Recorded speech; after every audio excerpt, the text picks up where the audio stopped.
Thank you very much, Veronica. Of course, wrapping up what's taken place insofar as the testimony of retired city manager Dr. Imogen Mkhwanazi. We now change tact as we build up towards that all-important start of the Commission's hearings and leading that phase 2 of the rebuttals with Senzo Mchunu, the Minister on leave of absence, arriving here at the Bridget Mabandla Justice Academy. We understand that he is already inside the building and in the vicinity, ready to actually give his perspective. Many issues come to the fore. In fact, he is at the center of what this Commission of Inquiry is going to investigate, given what evidence has been led so far. What encouraged him to actually distribute that 31st of December 2024 disbandment letter? Was it because he doesn't understand the processes of the police? Is it an overreach on his part as a member of the executive,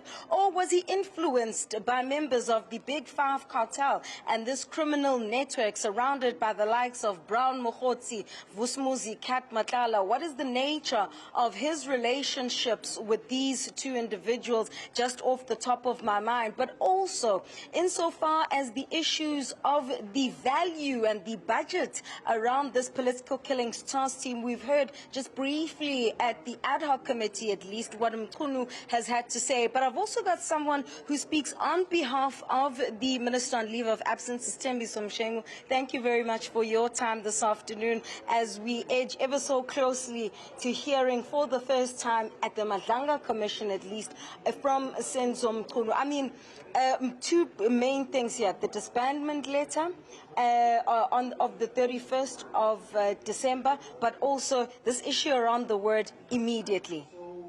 A very good afternoon to you, Ziyanda, and your viewers. Thank you for having us. Look, this matter and these allegations, as they were made by Lieutenant General Nhlanhla Mkhwanazi, they've been weighing very heavily on Minister Mchunu because he has not have had an opportunity to come and clear the air before the Commission of Inquiry as appointed by the President. So I believe that today it is a good day because once more he will have an opportunity to, before the Commission, give a detailed explanation as to what came to mind as he wrote that instruction letter on the 31st of December, year 2024, as well as the three main items, because it's not just about the dissolution of the PKTT.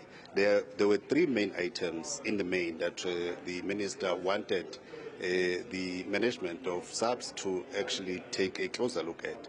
One, it was the issue of the border management, or rather the point of entry. Yes. Secondly, is the whole issue of crime intelligence appointments. Then lastly, the issue of the PKTT.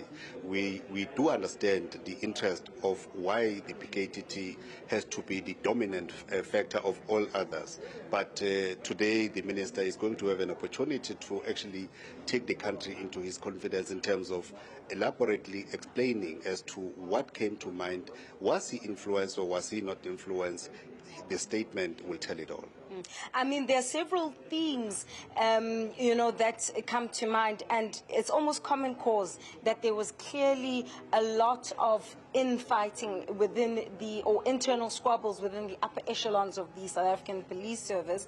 And again, the issue of whether, public policy, which he would have been responsible for, versus police operations comes to mind. Do you think he got caught up in the middle of that? It could be. It could be that his instruction letter became a trigger for a public display of the challenges that the top management of South African Police Service is having. But again, I think we must also appreciate the fact that we begin to see even what is happening or what has been happening in Ekurhuleni and so on, things that would not have necessarily got into the public domain, and today they are above the table for everyone to talk about. So I believe that the transparency nature of Mr. Mchunu in actually saying, I want these matters to be addressed in the South African Police Service, but beyond that, they began to unravel other things that are happening in other spheres of government. And for me, is that Mr. Mchunu is not here to bluff or to buy anybody's favor, but he is here to assist the Commission to actually go to the deep end of what exactly is happening in the South African Police Service. Yes, he may have done what he did in terms of that instruction without necessarily expecting that it will take this turn. We are almost approaching the first anniversary of his instruction letter, and here we are with South Africans now knowing that there are challenges in the South African Police Service, and these are challenges that should be resolved by the people of this country. I suppose the other aspect here is that, well, as we approach that one-year anniversary, he also wasn't even in the post as the police minister for that long. And so if you listen just to what Lieutenant General Kosi Sentemule said to this very commission, perhaps he didn't even consider how far-reaching the consequences of that disbandment letter would be, because he was actually still almost in an induction phase trying to understand this beast that is the South African Police Service that he was now overseeing at a policy level, no less. But also linked to that question, because we've also heard testimony about how this is also directly linked to his own personal political ambitions to become president of the ANC and ultimately the country. And this is how we've also had that political interference aspect being added into the terms of reference of this commission. Look, in any corporate establishment, 6 months is sufficient time for induction and understanding, especially if we have a responsibility of taking decisions. He is a minister, not just a first-time minister. He's a former premier, a former MEC. He understands the executive authority and the responsibility that comes with that responsibility. So for me, he is very clear in his mind that given another opportunity, he will rewrite the same letter today, issuing the same instruction, because he is convinced that it was good for the country or it's good for the South African Police Service, and therefore there are no regrets in terms of that. And there were no any other ill intentions. There were no any outside influence that his ambitions, wanting to be the issue of his ambitions. And Nhlanhla allegedly paying for ANC delegates that are linked to Mchunu to attend this year's annual January 8th I've statement. never heard of delegates going to a rally in my entire life. I've been a member of the ANC throughout. I've never heard of delegates going to a rally. For me, what do you mean you've never heard them going to a rally? There are no delegates that are going to a rally. Anybody who goes to a rally is because we are going to a rally. Only conferences that and national general councils and elective conferences that will have duly elected delegates. A rally, you can just from here get on your sneakers and go to a rally. No one is going to ask you, who are you? Because you are just going to a rally. It's an open platform for everyone to go and attend.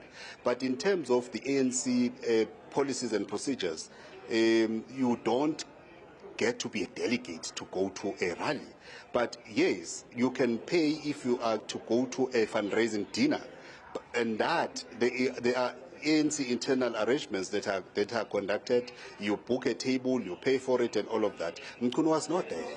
He was not in Cape Town for that January 8 celebrations.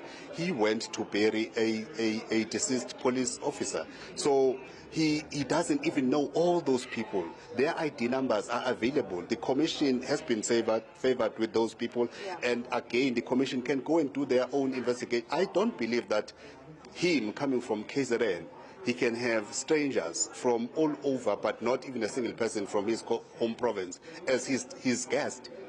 You know, when in actual fact he was not there personally. And therefore, the issue of him having ambitions.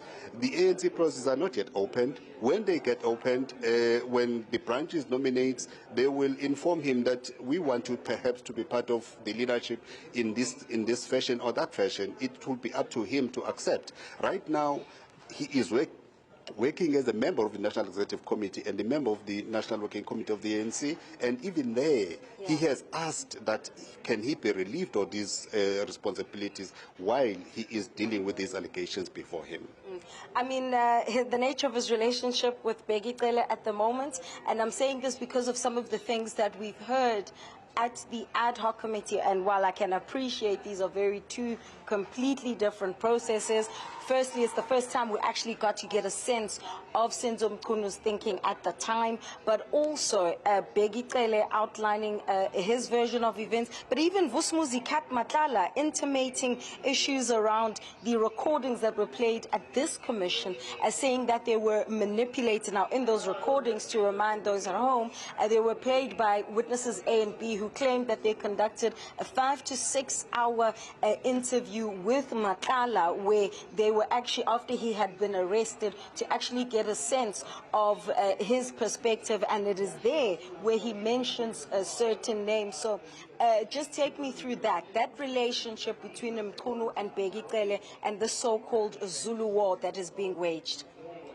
Look, with all due respect, these are brothers who have worked together over the years in KZN and in the country, and therefore the whole issue of a Zulu war, Mr. Mchunu is not a tribalist.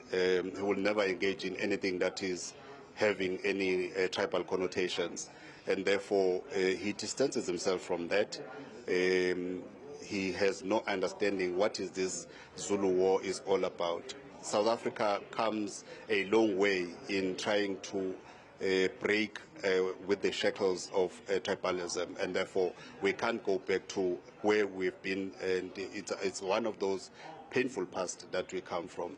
In relation to how about him being perceived going forward, it's for South Africa to determine and the ANC to determine his role.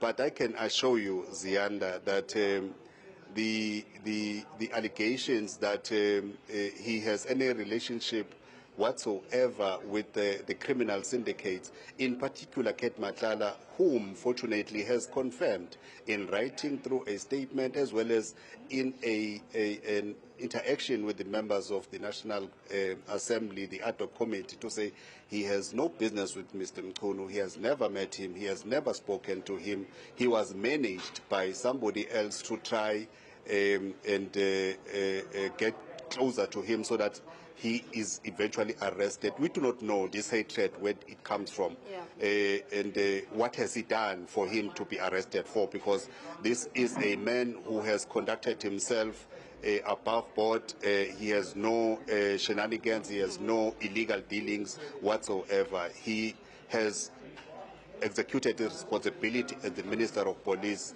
in line with the laws of the country.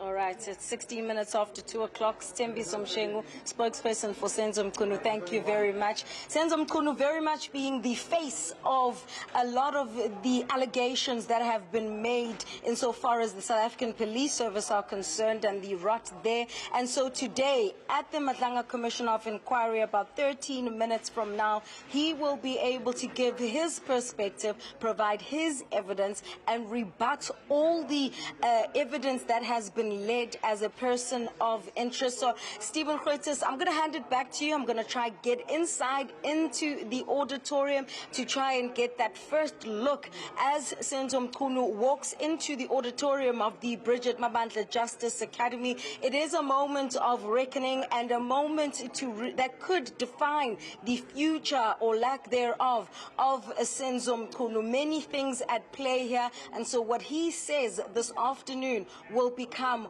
all the more critical. Stephen Kreutz.